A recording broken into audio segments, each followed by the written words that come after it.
नमस्कार, good morning, good evening दोस्तों। मेरे चैनल एक किताब से एक मोती पर आपका स्वागत है। आज मैं जिस पुस्तक से कुछ अंश लेकर आया हूँ वह है तिरुकुरल, तिरुवल्लुवर जी की। और इसका अंग्रेज़ी अनुवाद किया है वी.आर. रामचंद्र दीक्षितर एम.ए. ने, जो कि professor of Indian history and archaeology थे, यानी इतिहास और आर्कियोलॉजी जो पुराने ज़माने की स्टडी होती है, और यूनिवर्सिटी ऑफ मद्रास में ये थे प्रोफेसर। तो तब के ज़माने के एमए और बीए जो होते थे उनकी जो महारत थी और उनका जो ज्ञान था वो बहुत ही उच्च कोटि का रहता था। यानी इतना आसान नहीं था तब के ज़माने में एमए बनना और बीए बनना। ये किताब छपी है 1949 में, तो समझ लीजिए आज से 75-76 साल पहले की किताब तब की छपी है। और अडयार लाइब्रेरी ने इस किताब को छापा, दी अडयार लाइब्रेरी। तो तब के ज़माने में एमए डिग्री हासिल करना या बीए डिग्री हासिल करना आसान नहीं था। परीक्षा बहुत कड़ी होती थी और पास करने के लिए, ग्रेजुएट बनने के लिए बहुत मेहनत करनी होती थी। कहने का मतलब है कि जब तक परीक्षा कड़ी नहीं होगी और जब तक विषयों को हम गहराई से समझ न लें और ऐसी परीक्षा नहीं बनाई जाएगी कि जब तक विषयों की समझ हमारी गहराई मतलब गहरी नहीं है, तब तक हम उस परीक्षा को पास न कर सकें, तभी हम उच्च कोटि के बीए बन सकते हैं, उच्च कोटि के एमए बन सकते हैं। जैसे मैं अपना उदाहरण देता हूँ, बीकॉम पास करना इतना आसान था कि मैं बस कुछ हफ्तों की पढ़ाई से पास कर गया। तो कहने का मतलब है कि ये तो हम पर निर्भर है कि हम किस तरह से तैयारी करते हैं, पर अगर परीक्षा को एकदम कठिन बना दिया जाए तो आदमी मजबूर हो जाता है कि वो अपने पढ़ाई पर ध्यान दे और अपने विषय को एकदम अच्छी तरह से समझ ले, ताकि कैसा भी प्रश्न आए उसे हल करने का उसे उसमें सामर्थ्य होना चाहिए और उसमें विश्वास होना चाहिए। खैर, ये तो बात होगी उस ज़माने की एमए की। अब क्षमा कीजिए, अब मैं आता हूँ इस पुस्तक पर। इस पुस्तक पर मैंने मतलब तिरुकुरल पर मैंने कई वीडियो बनाए हैं, पर जैसा कि मैं मानता हूँ हर एक अनुवाद जो है एक अलग किताब ही समझिए, क्योंकि उसमें एक अलग नज़रिया होता है लेखक का। तो आज मैं इसी अंग्रेज़ी अनुवाद से कुछ पंक्तियाँ लेकर आया हूँ। तो ये अध्याय 65 से है, चैप्टर 65 ऑन गुड स्पीच, यानी अच्छा भाषण या अच्छे शब्दों का चयन समझ लें, उसका अनुवाद हो सकता है, या अच्छे शब्द या अच्छा वक्तव्य बोल सकते हैं। तो आइए मैं इन पंक्तियों को पढ़ लेता हूँ। इससे पहले कि मैं पढ़ूँ, आप जानते ही होंगे कि डॉक्टर APJ अब्दुल कलाम जो हमारे पूर्व राष्ट्रपति थे, वे तिरुकुरल से बहुत ही प्रेरणा लेते थे। उनके कुछ जो प्रिय कुरल्स थे या जो छंद होते हैं, या समझ लीजिए चौपाई नहीं कह सकते, 7 शब्दों के एक छंद होता है तमिल में। तो ये जो उन्हें पद सब पसंद थे, या पद बोल सकते हैं, पद जो पसंद थे उनमें से एक था कि मुश्किलों को तुम मुश्किल दो, दुखों से घबराओ नहीं, दुखों को तुम दुख दे दोगे। जो दुखों से घबराता नहीं वो दुखों को ही दुख दे देता है और उस दुख को भगा देता है। तो उसी को वे अंग्रेजी में कहते थे, you defeat your defeatist tendencies, यानी अपने हार वाले नज़रिए को या अपने हार की तरफ जो हमारा रुख होता है, या मन जो आसानी से हार मान लेता है, उसको तुम हरा दो। ऐसी गलत धारणा को या मनोभावना को या मनस्थिति को। तो ये बहुत उनका प्रिय वाक्यांश था, you defeat your defeatist tendencies. चलिए आइए इन शब्दों के साथ आज मैं अब पढ़ता हूँ आज की पंक्तियाँ। अध्याय 65 से है, चैप्टर 65, और इसका शीर्षक है अच्छे भाषण पर या अच्छा भाषण। अच्छे भाषण का गुण किसी व्यक्ति में पाए जाने वाले अन्य सभी गुणों से अधिक है। तिरुवल्लुवर जी में एक खास बात है कि जब जिस अध्याय के विषय में बात करें, मतलब जैसे मान लीजिए अध्याय है शिक्षा का, तो उसमें शिक्षा का ही महत्व बताएंगे। और कहीं कहीं लगेगा कि अतिशयोक्ति है, पर कहने का मतलब है कि ध्यान आदमी का केंद्रित हो जाए उस गुण को अर्जित करने में। जैसे कि जब शिक्षा के बारे में बात होगी तो वो एक जगह कहते हैं कि शिक्षा ही असली धन है, बाकी धन धन नहीं है। तो पर एक जगह धन की भी बात वे करते हैं कि किस तरह धन कमाया जाए। तो कहने का मतलब है जिस अध्याय के बारे में उनके पद होते हैं, वे पद उस अध्याय का जो शीर्षक है उसी पर जोर देने के लिए कई बार ऐसी बातें उसमें रहेंगी कि केवल यही गुण एक सबसे महान गुण है। तो अच्छे भाषण का गुण किसी व्यक्ति में पाए जाने वाले अन्य सभी गुणों से अधिक है। चूँकि समृद्धि और बर्बादी दोनों ही शब्दों के कारण होती हैं, इसलिए मंत्री को अपने भाषण में अपूर्णता से बचना चाहिए। या इसका अनुवाद इस तरह भी कर सकते हैं कि जिससे कमियों से बचना चाहिए।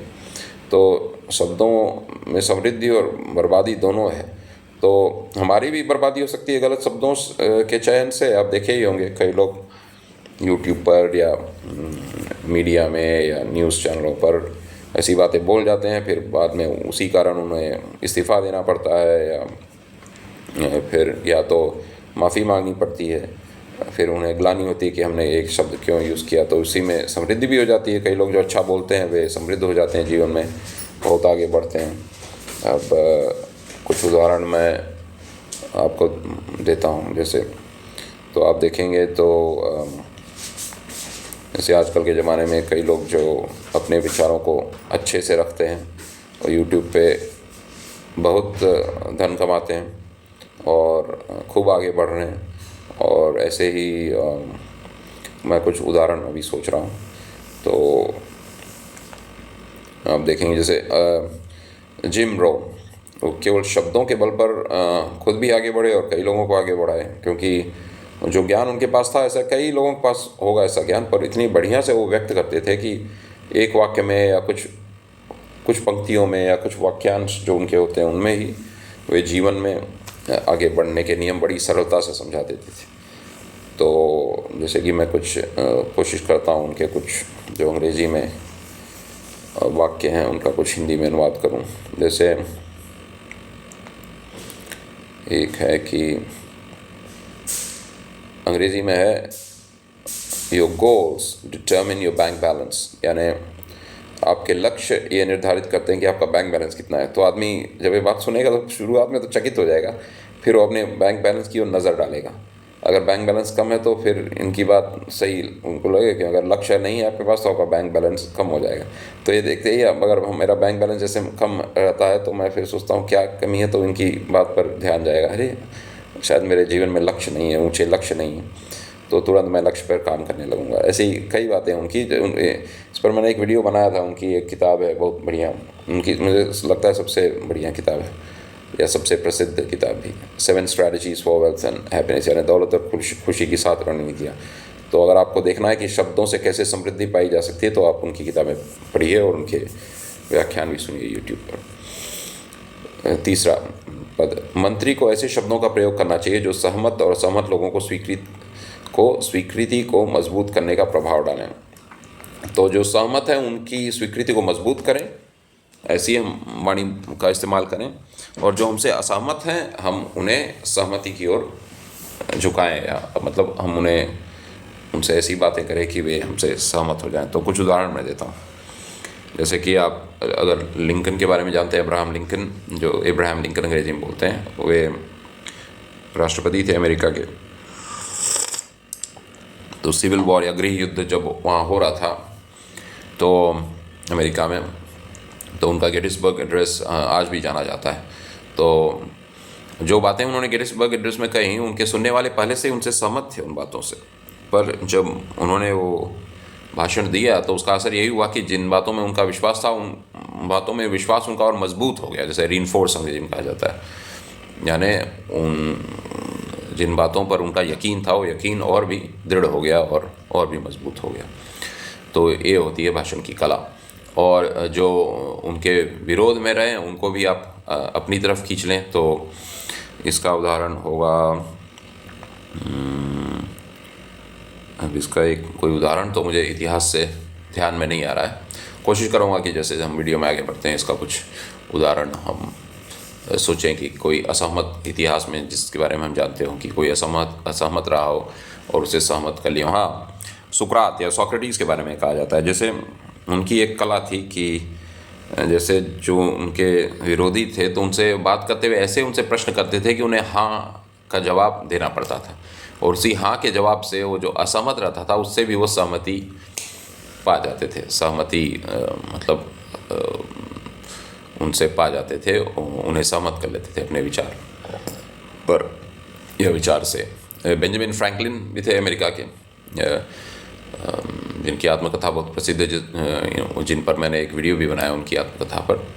तो वो भी अपनी बात को इस तरह से रखते थे कि दूसरा जो आपसे असहमत है आप उससे ऐसे प्रश्न करेंगे और इतने बढ़िया शैली में और लहजे में करेंगे कि आपके प्रश्न का उसको हाँ में ही उत्तर देना होगा, और हाँ में उत्तर देते देते आपकी एक ऐसी श्रृंखला या श्रेणी रहेगी सवालों की कि अंत में जिस बात से आप उसको सहमत करवाना चाह रहे हैं वो बात से वो सहमत हो जाएगा, क्योंकि उसका जवाब हाँ में ही होगा। तो ये बहुत बड़ी एक कला होती है। इस पर मैं एक वीडियो बनाऊंगा। इसको मेरे ख्याल से सॉक्रेटिक मेथड बोला जाता है अंग्रेजी में, जहाँ तक मुझे मेरी जानकारी है। शायद ग्रीक में इलेंकस है, इलेंकस या ऐसा ही शब्द है, मुझे ठीक से ध्यान नहीं आ रहा है, पर इस पर कुछ किताबें भी लिखी गई हैं सॉक्रेटिक मेथड पर। तो मैं कोशिश करूँगा कि ऑनलाइन एक किताब इस पर ढूंढ कर कि सोक्रेटिस कैसे दूसरों को सहमत करते थे, उस पर मैं एक वीडियो बनाऊँ। चौथा पद, सुनने की क्षमता को ध्यान में रखते हुए बोलें, क्योंकि इससे बड़ा कोई गुण या धन नहीं है। मतलब दूसरों की जो क्षमता है, अब सुनने की क्षमता है, या समझ लीजिए जो हमारी बात सुन रहा है, क्या उसमें एक क्षमता है हमारी बात समझने की। तो मान लीजिए आप बहुत ही टेक्निकल श्रोताओं से बात कर रहे हैं जिन्हें पहले से ही टेक्नोलॉजी की खूब खबर है, तब उनको हमें टेक्नोलॉजी की छोटी छोटी आसान बातें समझाने की ज़रूरत नहीं, वो उनके समय की बर्बादी होगी। पर अगर हम एक ऐसे समूह से बात कर रहे हैं जो श्रोता टेक्नोलॉजी की बातें नहीं जानते, तब उन्हें आपको छोटी छोटी बातें भी समझा कर बतानी पड़ेगी। तो इस तरह जिस तरह के आपके श्रोता होंगे उनके हिसाब से आपको अपने भाषण को बदलना होगा, या उसे और तकनीकी बनाना होगा, या उसमें तकनीकी शब्दावली कम रखनी होगी, जिसे अंग्रेजी में जार्गन या टेक्निकल ग्लॉसरी बोलते हैं। तो ये बातें हम इनसे सीखते हैं। आइए अगला पद देखते हैं। जो कहना है उसे तभी बोलें जब यह जान लें कि आपका अपना तर्क आपके विरुद्ध नहीं जाएगा।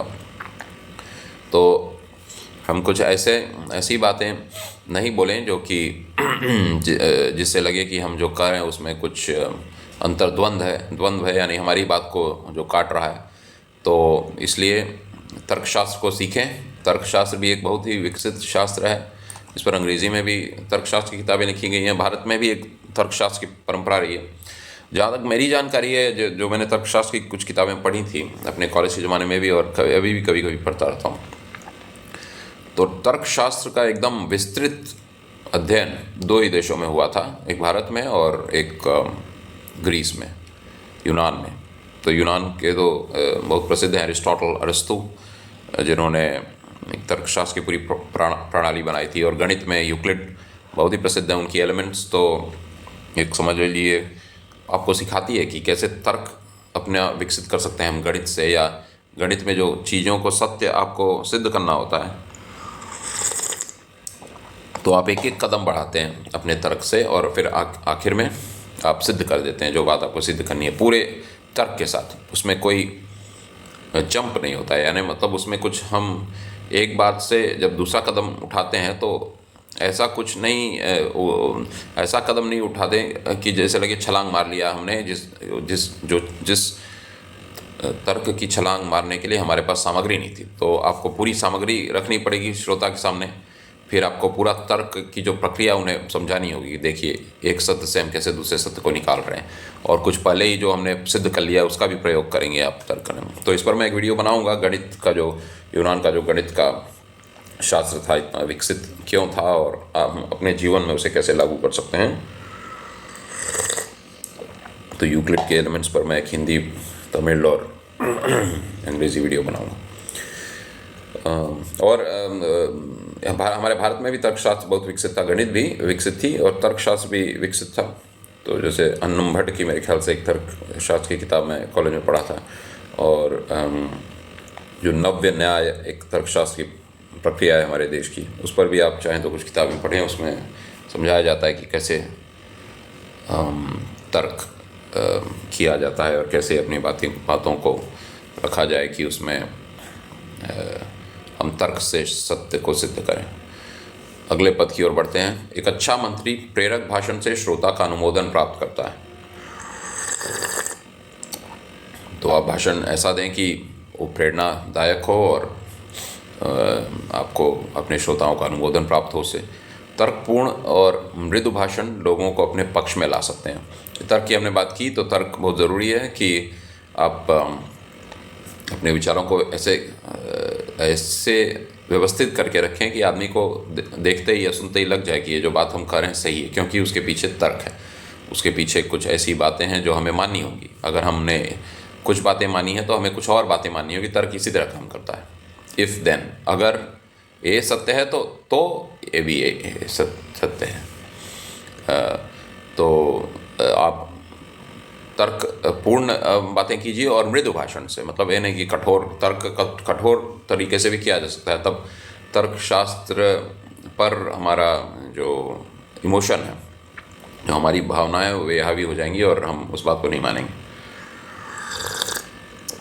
तो बातों को तर्कपूर्ण रखते हुए भी हमें अपनी बातों को इस तरह रखना है कि उसमें दूसरों को ठेस न पहुँचे और हम अपनी बातों को अच्छी तरह से दूसरों तक पहुँचा सकें।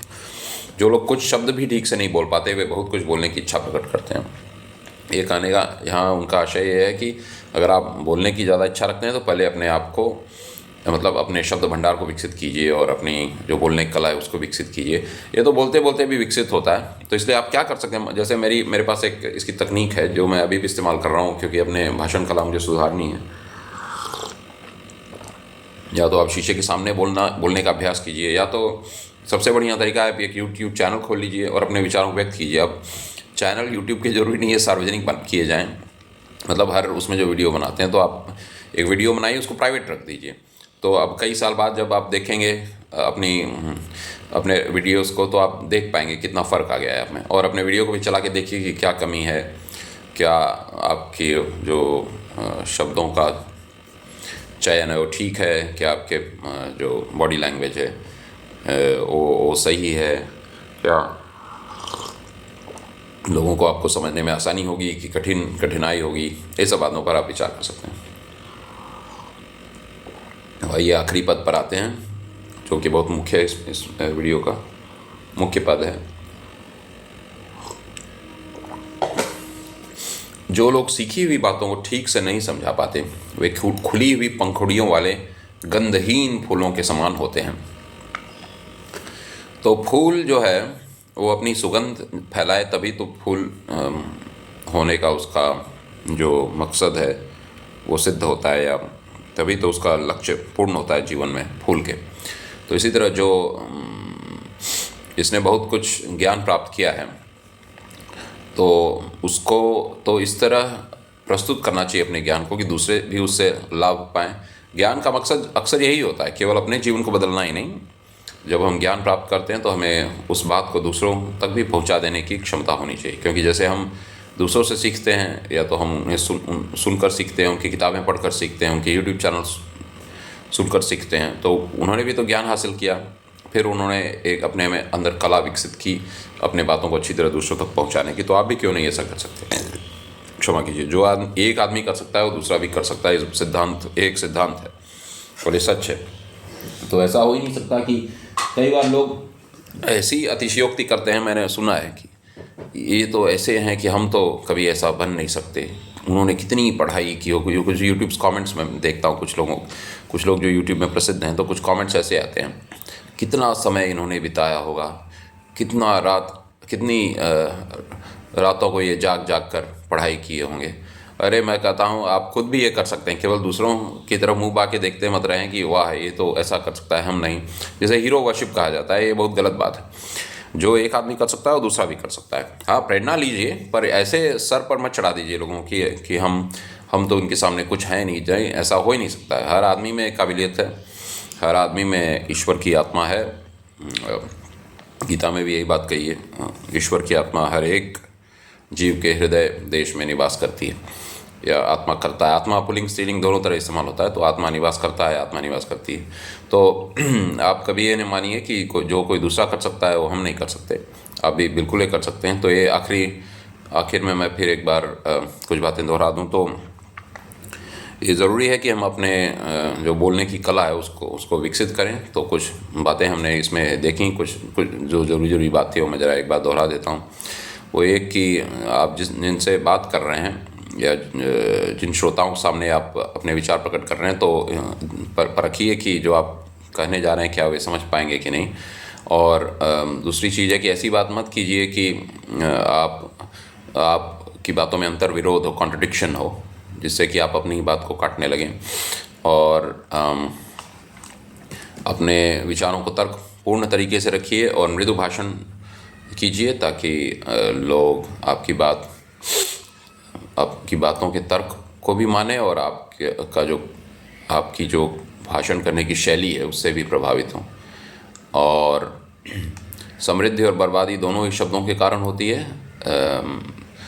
कहने का मतलब है आप दूसरों को भी प्रेरणा दे सकते हैं अपने भाषण से, उनको आप उनकी कमियां निकाल सकते हैं, उनकी निंदा भी कर सकते हैं। तो निंदा करने से किसी का लाभ होता नहीं है। आप दूसरों को प्रोत्साहन ही दीजिए, खासकर मैनेजर हों या आपकी टीम हो। तो निंदा करके आप उनसे अच्छा काम नहीं ले सकते हैं। अगर उनसे अच्छा काम लेना है तो आपको उन्हें बताना होगा कि आप ये सब कर सकते हैं बड़ी आसानी से, और आपको बस अपने अंदर जो छुपी हुई जो काबिलियत है उसको बस विकसित करना है और उसे लागू करना है अपने जीवन में।